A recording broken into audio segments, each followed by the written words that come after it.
ہم جس دین اور جس مذہب کو مانتے ہیں اس مذہب نے ہمیں تو یہ سکھایا ہے کہ قبرستان میں بھی جاؤ تو سلام کرو، مردوں کو سلام کرو۔ جب مردوں کو سلام کرنے کا حکم ہے تو ہمیں کیا ہو گیا؟ ہم زندوں کو سلام نہیں کرتے، ہم بھائی کو سلام نہیں کرتے ہیں، ہم باپ کو سلام نہیں کرتے ہیں، ہم علماء کو سلام نہیں کرتے ہیں، ہم اپنے شیخ کو سلام نہیں کرتے۔ ہمیں کیا ہو گیا؟ ہمارے دل میں اتنی نفرتیں آ گئی کہ مردوں کو سلام کر رہے اور زندوں کو سلام کرنا چھوڑ دیا ہم نے۔ الامان والحفیظ۔ اسی طریقے سے جب ہم قبرستان میں جاتے ہیں تو ہمیں یہ حکم ہے کہ دیکھ کر چلنا، کہیں کسی قبر پہ پاؤں نہ پڑ جائے۔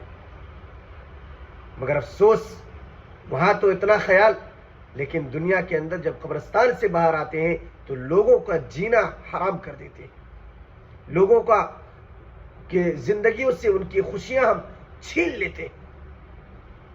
یہ ہمارے مسلمان ہونے کی شان نہیں ہے۔ اللہ ہم سب کی حفاظت فرمائے۔